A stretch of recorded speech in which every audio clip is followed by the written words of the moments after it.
नमस्ते दोस्तों, फिर से एक नया इन्फॉर्मेटिव वीडियो पे आप सबका स्वागत है।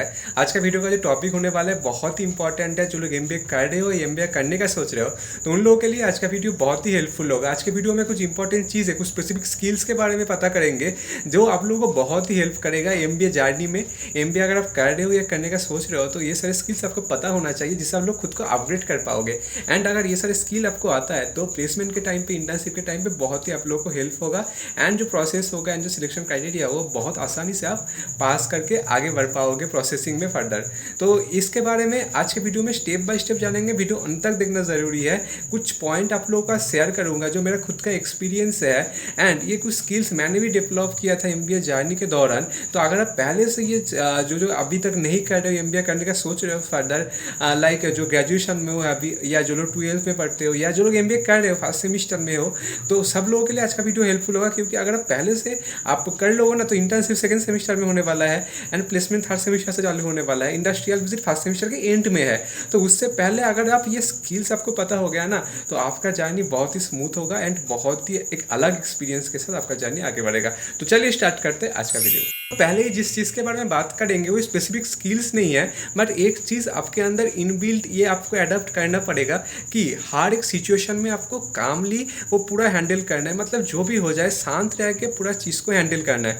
तो इंटर्नशिप के इंटरव्यू के टाइम पे, प्लेसमेंट के इंटरव्यू के टाइम पे जो कंपनी के एचआर होता है ना, जो मैनेजर होता है ना, वो आप लोगों को ऐसा सिचुएशन क्रिएट कर देता है जिसमें आप घबरा जाओ। बट आपको घबराना नहीं है, आपको शांत होकर करना है। तो ये आपको माइंड में रखना है कि जो भी सिचुएशन हो आपको शांत रखना है। क्योंकि इंटरव्यू के दौरान जो आप लोग के पैनल में है एचआर या मैनेजर लोग, तो ऐसे ऐसे क्वेश्चन करते हैं जिसका आंसर आपको पता नहीं होगा। ये नॉर्मल है, पता होना एबनॉर्मल हो जाएगा। तो आपको क्वेश्चन का आंसर नहीं आएगा, ये नॉर्मल है।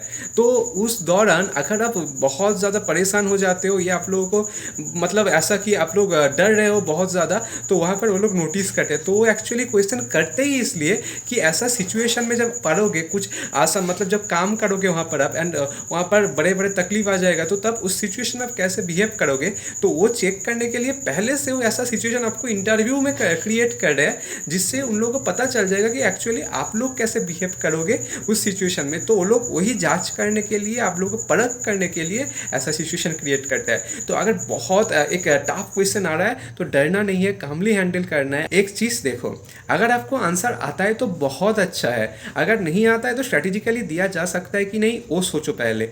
अगर नहीं हो रहा तो क्या करें, तो उन लोगों को शांत होकर कहो कि सॉरी सर, अभी मेरे को याद नहीं आ रहा। तो आप लोगों को काम होके वो करना है कि आप लोग अगर मेरे को थोड़ा टाइम देते हो तो मैं बाद में आप लोगों को इसका आंसर देना चाहूँगा, अगर आप लोगों को मेरे से इसका आंसर पता करना है तो शांत होकर आप लोगों को कहना है, खुद को थोड़ा पीछे लो एंड उसके बाद आंसर करो। तो इस तरीके से ना बट ऐसा एक चीज़ होता है वहाँ पर कि अगर आप बहुत घबरा जाते हो तो आप लोग मतलब ऐसा जब बात करो तो वो जो साउंड होता है बहुत ज़्यादा वाइब्रेट करता है, तो वो सारे नहीं दिखाना है। नॉर्मल है, आप घबरा जाओगे बट नहीं दिखाना है। आप लोग को शांत रह के पूरा हैंडल करके, लाइक आप कितना मैनेज कर सकते हो खुद के माइंड को, सिचुएशंस को आसपास के, वो भी बहुत इंपॉर्टेंट है। लाइक इस तरीके का बहुत सिचुएशन हुआ है कि एमबीए में एक स्टूडेंट इंटरव्यू में सारे क्वेश्चन का आंसर दे दिया बट उसका सिलेक्शन नहीं हुआ। बट एक स्टूडेंट जो सारे क्वेश्चन का आंसर नहीं दे पाया, कुछ ही क्वेश्चन का आंसर दे पाया, बट उसका सिलेक्शन हो गया।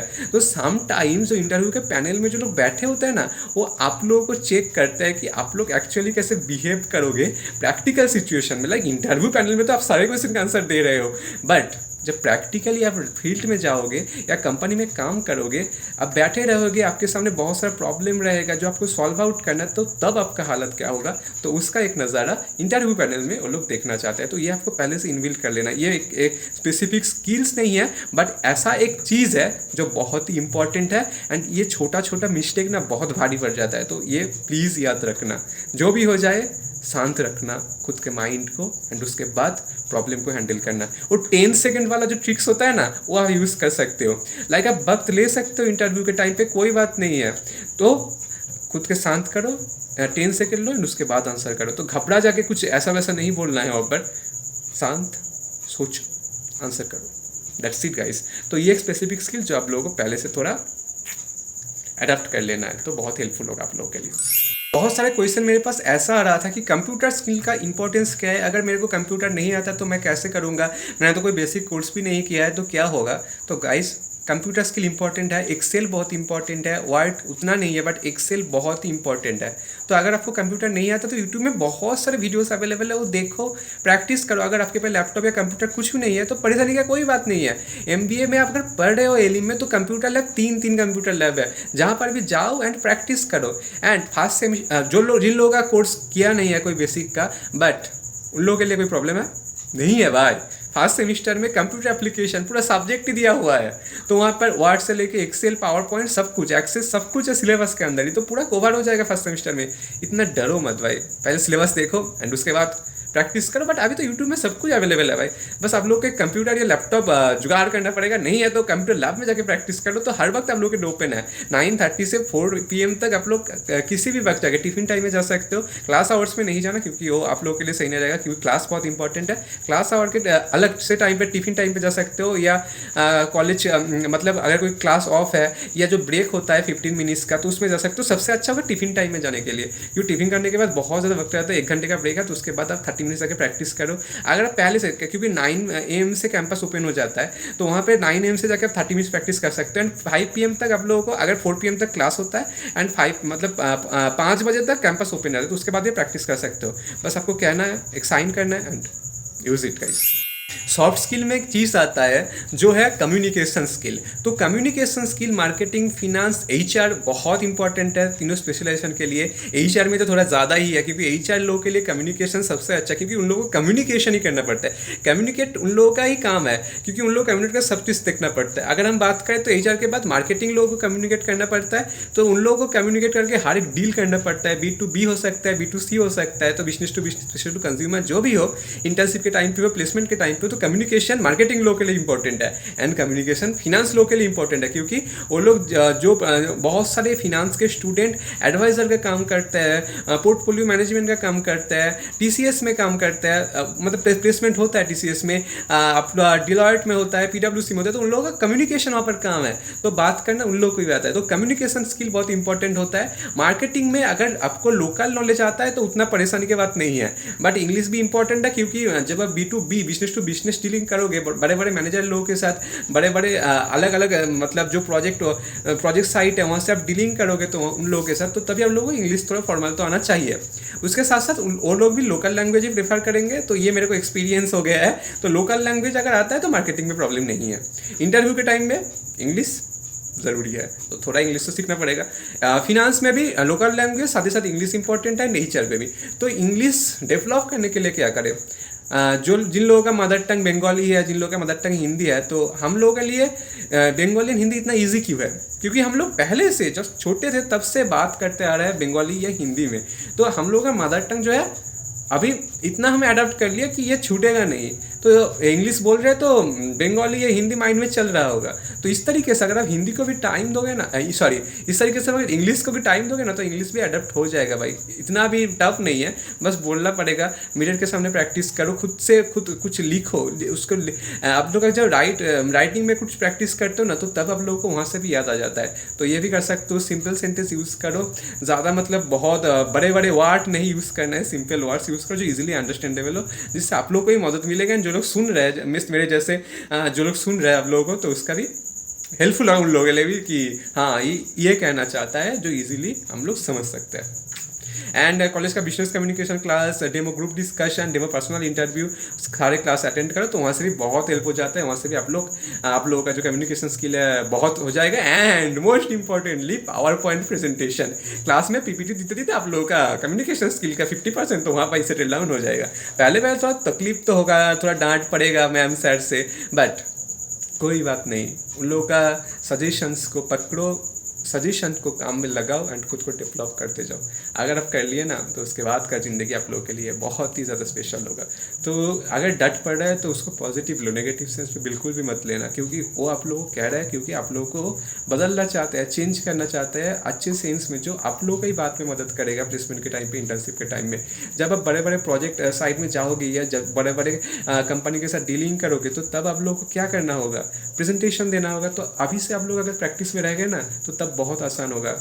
ये जो घबराहट अभी होता है तो वो नहीं होगा, तो ये आप लोगों के लिए मदद करे। तो गाइस प्लीज़ ये भी आप लोगों को पहले से थोड़ा बहुत हिम्मत जुटा के प्रैक्टिस करना है, घर में ही प्रैक्टिस करो।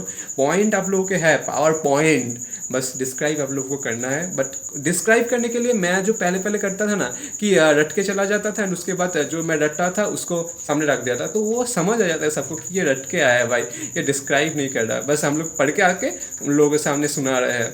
बट ऐसा नहीं होना चाहिए। आप लोग पढ़ो, समझो, एंड जो समझे हो वो खुद के स्टाइल में खुद के वर्ड्स यूज़ करके समझाओ।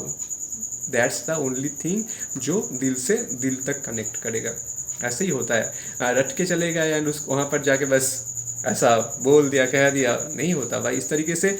मैं ट्राई करता था पहले, तो एक पॉइंट जब छूट गया ना, उसके बाद का जो सारा चीज़ होता है बहुत ज़्यादा मतलब एक खिचड़ी बन जाता है, एंड प्रेजेंटेशन का ख़त्म, टाटा बाय बाय हो जाता है। तो उसके बाद मैंने ये सोचा कि नहीं, खुद को समझना पड़ेगा पहले, उसके बाद ही मैं किसी और को समझा पाऊँगा। तो इस तरीके से पहले खुद समझ के पढ़ता था, उसके बाद वहाँ पर जाके जो समझा हो वही मेरे स्टाइल में, मेरे लैंग्वेज, मेरे वर्ड्स में सिंपल सेंटेंस यूज़ करके समझाता था। तो इस तरीके से पूरा चीज़ जो था वो वहाँ पर परफॉर्मेंस एक होता था, एंड एक अच्छा मतलब पॉजिटिव रिजल्ट भी आता था। एंड या इस तरीके से पूरा चीज़ जो है वो बहुत ही अच्छे तरीके से मैं डिलीवर कर पाता था।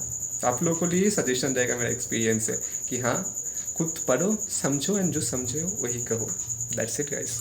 इसके अलावा और एक चीज़ बहुत इंपॉर्टेंट होता है जो है कोड नॉलेज। जो स्पेशलाइजेशन आपका है उसका कोड नॉलेज, तो वहाँ से बहुत सारे क्वेश्चन आता है। तो स्पेशलाइजेशन पेपर को अच्छे से पढ़ना है। वो मार्केटिंग हो सकता है, फिनेंस हो सकता है, HR हो सकता है। तो मेजर स्पेशलाइजेशन आप लोगों के लिए एक स्ट्रेंथ पॉइंट होना चाहिए। वहाँ पर आप लोगों को कोई ऐसा कोई नहीं कुछ आप लोग छोड़ के स्किप करके चलेगा नहीं भाई। मेजर के हर एक टॉपिक आपको आना चाहिए। मार्केटिंग हो तो मार्केटिंग का हर एक टॉपिक आपको आना चाहिए। फिनेंस हो, HR हो, बिजनेस हो, डाटा साइंस हो, जो भी हो, मेजर पेपर सबसे ज़्यादा इंपॉर्टेंट है। उसके बाद माइनर आता है, एंड उसके बाद आप लोगों को हर एक पेपर थोड़ा थोड़ा करके पढ़ना है। बट मेजर जो पेपर है मार्केटिंग का, स्किप नहीं करना है भाई, क्योंकि बहुत सारे क्वेश्चन आते हैं, एंड नहीं आप आंसर कर पाए ना तो वो आप लोगों के लिए बहुत ही ज़्यादा बुरा होगा, नेगेटिव इम्पैक्ट देगा। तो प्लीज़ कोर पेपर के बारे में रिस्क नहीं लेना है। बाकी सब में आप रिस्क ले सकते हो, बट जिसके लिए पढ़ रहे हो, जो आप लोगों का मेजर पेपर है, वहाँ पर रिस्क बिल्कुल भी नहीं लेना है। अच्छे से पढ़ना है और डिलीवर करना है। जो भी क्वेश्चन करे आंसर करो, खुद जो समझे हो एग्जाम्पल देके समझाओ उन लोगों को। एग्जाम्पल से तैयारी करो। अगर आप एग्जाम्पल से तैयारी करते हो तो इंटरव्यू भी क्रैक हो जाएगा, एग्जाम भी क्रैक हो जाएगा। तो इतना आसान सोल्यूशन दे दिया ना आप लोगों को। एग्जाम्पल से पढ़ो, कोर पेपर अच्छे से पढ़ो। आपका मेजर आपको पता होना चाहिए, आपका फील्ड आपको पता होना चाहिए, हर एक नॉलेज प्रैक्टिकली आप कैसे इंप्लीमेंट करोगे वो भी आपको पता होना चाहिए। एंड उसके बाद तो मज़ा ही मज़ा। अगर इंटरव्यू क्रैक हो गया तो नया जर्नी, कॉर्पोरेट जर्नी स्टार्ट हो गया। एंड उसके बाद आप लोगों का एक नया सफ़र, जिसके साथ मैं थोड़ा कनेक्टेड रहूँगा, क्योंकि आप लोगों के जर्नी में मैं भी एक पार्ट था। एंड ये मैं खुद को ब्लेस्ड मानूंगा। तो ऐसे ही मेरा वीडियोस देखिए, प्लेलिस्ट बना हुआ है एकेडमिक्स से लेके इंटर्नशिप से लेके इंडस्ट्रियल विजिट, इंडस्ट्रियल विजिट लेके प्लेसमेंट, हर एक कुछ आप लोग के वीडियो अवेलेबल है। आप लोग मेरा वीडियोस को देख के खुद का अपग्रेड करो, ये मेरे लिए बहुत स्पेशल चीज़ होगा। यही मेरा मोटिव है एक्चुअली। तो खुद को डेवलप करते रहिए, एंड मेरा वीडियोस देखते रहिए। वीडियो अच्छा लगे लाइक, कमेंट, शेयर, सब्सक्राइब भी कर दीजिए। मिलेंगे कल और एक इन्फॉर्मेटिव वीडियो के साथ। कुछ पॉइंट अगर छूट गए, अगर आपको कुछ और पता करना है तो मेरे को आप कमेंट में या व्हाट्सएप में पता कर सकते हो। हर एक डिटेल्स आप लोगों को डिस्क्रिप्शन में मिल जाएगा। मिलेंगे कल और एक इन्फॉर्मेटिव वीडियो के साथ। तब तक के लिए bye, thank you, thanks for watching the video guys, tata. और एक इंपॉर्टेंट चीज़ कहना तो मैं भूल ही गया कि जो भी हो जाए, जितना भी प्रेशर हो आ जाए इंटर्नशिप के टाइम पे, इंटरव्यू में, प्लेसमेंट के टाइम पे, इंटरव्यू में, ये मुस्कुराहट, थोड़ा स्माइल आप लोगों को फेस पे रखना है। ये आप लोगों का कॉन्फिडेंस शो करेगा। तो ये हंसी नहीं छूटना चाहिए, बट जितना भी नहीं है नॉर्मल एक फेस रखना है, जिससे उन लोगों को लगे कि तुम डर नहीं रहे हो, तुम लोगों का कोई प्रेशर नहीं है, तुम स्माइल देके हर एक चीज़ सोल्यूशन दे सकते हो। तो इस तरीके से स्माइल करो एंड शुरू हो जाओ। तो इस तरीके से आप लोग को थोड़ा स्माइल रखना है, जिससे आप लोगों का 20% प्रॉब्लम वहाँ पर सॉल्व हो जाएगा। उसके बाद शांत रह के हर एक क्वेश्चन जो आएगा आप लोगों को स्ट्रेटेजिकली हैंडल करना है। नहीं आ रहा है तो ठीक है, कोई बात नहीं, होता है। तो उतना परेशानी की बात नहीं है। कहो उन लोगों को कि अभी याद नहीं आ रहा या मेरे को ये आता नहीं है, बट सर मैं ज़रूर खुद को प्रिपेयर करके ये आंसर आप लोगों को दूंगा बाद में। इस तरीके से सॉल्व आउट करो। कोई बात नहीं है, होता है भाई, हम सबको कुछ ना कुछ नहीं आता है, तो क्या कुछ तो आता है ना, वही दिखा, वही शो करो, इंटरेस्ट में वो लिखो कि क्या क्या आता है, एकेडमिक्स में लिखो क्या क्या आता है, तो जो जो आता है वो लोग उसमें ज़्यादा फोकस करेंगे कि हाँ सर देखिए ये मेरा इंटरेस्ट है, ये मेरा एकेडमिक्स है, ये मेरा क्वालिफिकेशन, ये सब मेरे को आता है, तो यहाँ से क्वेश्चन कीजिए, खुद को ऐसे आंसर करने जिससे वो लोग आंसर करे, मतलब काउंटर में वो जो क्वेश्चन करेंगे ना उसको आपके हाथ में ले लो, क्योंकि आप जो आंसर करोगे उसमें ही काउंटर आएगा, तो खुद पहले से प्रिपेयर कर लेना कि इस तरीके से आंसर यहाँ से यहाँ आता है, तो मेरे को ये याद आता है, तो इससे अगर क्वेश्चन कर लेता है तो मेरे को आता है एंड मैं आंसर कर पाऊंगा, तो इस तरीके से सॉल्व आउट करना है, तो ऑल द बेस्ट।